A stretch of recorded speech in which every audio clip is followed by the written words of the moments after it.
नमस्कार बच्चों, आप सभी का स्वागत है मेरे चैनल आकाश मैथ्स क्लासेस में।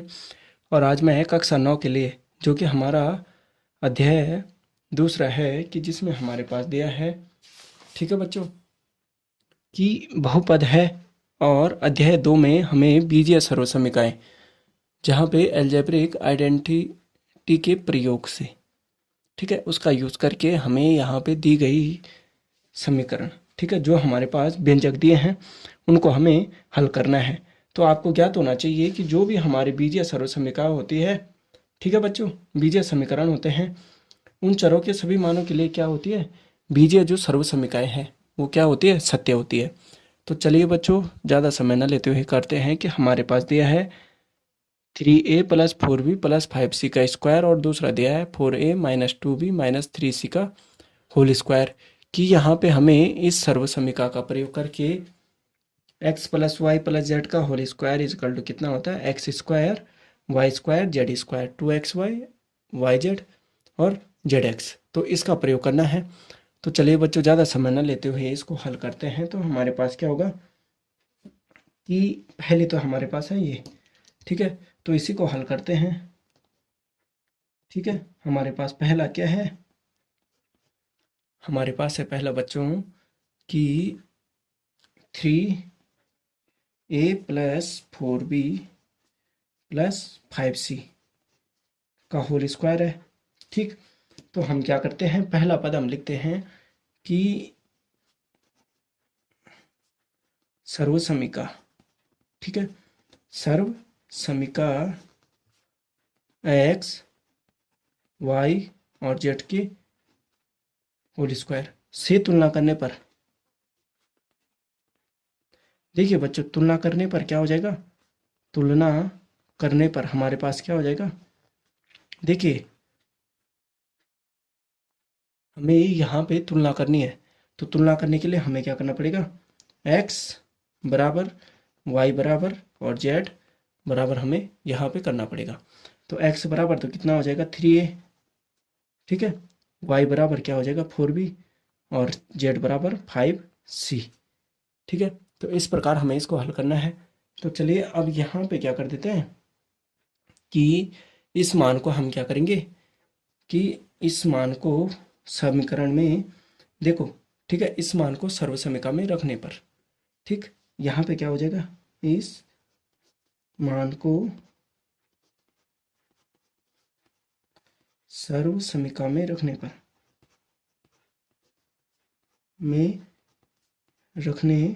पर, ठीक है, सर्वसमीकरण में रखने पर क्या हो जाएगा, देखिए हमें यह मान क्या करना है इस सर्वसमीकरण में। अब देखो सर्वसमीकरण क्या है, x plus y plus z का whole square equal to x square y square z square plus 2xy 2yz और प्लस 2zx में रखना है। ठीक, तो हमारे पास क्या है समीकरण 3ab plus 4b plus 5c का होल स्क्वायर दिया है। ठीक, तो वो ए स्क्वायर एक्स स्क्वायर, एक्स कितना है 3a का होल स्क्वायर, ठीक बच्चों, प्लस वाई का स्क्वायर 4b का स्क्वायर, फिर क्या हो जाएगा 5c का स्क्वायर, ए एक्स वाई जेड का होल स्क्वायर, ये हो गया।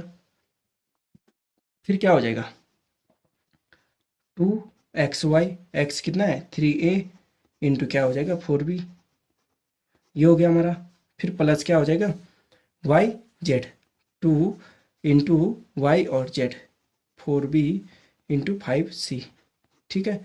फिर क्या हो जाएगा देखो जेड और एक्स, तो टी 2 इंटू कितना हो जाएगा 5c इंटू कितना हो जाएगा 3a, यह हो जाएगा।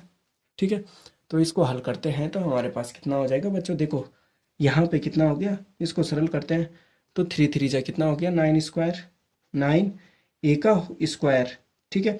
यहाँ पे दोनों संख्या है तो दोनों का वर्ग होगा, ध्यान रखना। 4 चौको कितना हो गया 16, 4 4 जा 16 बी स्क्वायर, प्लस क्या हो जाएगा 5 5 जा 25 सी स्क्वायर, प्लस क्या हो जाएगा 2 3 जा 6 और 6 4 जा 24, ठीक है, 24 और ए और बी भी है हमारे पास चर है। ठीक, वैसे 2 4 जा 10, सॉरी 2 4 जा 8 5 जा 40, ठीक, कि 2 चौको 8 पंजे 40, 40BC प्लस कितना हो जाएगा, 2 पंजे 10 दिया 30AC। ठीक है, तो यही मान होगा हमारे पास इतना। ठीक है, यही मान हमारा क्या कहलाएगा, इस सर्वसमीका में इस समीकरण को हल करने पर, चर पद को हल करने पर। ठीक है, किसको, बीजीय समीकरण को हल करने पर हमें क्या मान प्राप्त होगा, यही मान प्राप्त होगा।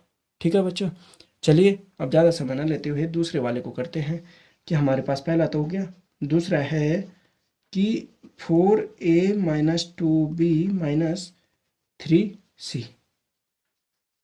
ठीक है, कितना है हमारे पास है 3c का होल स्क्वायर।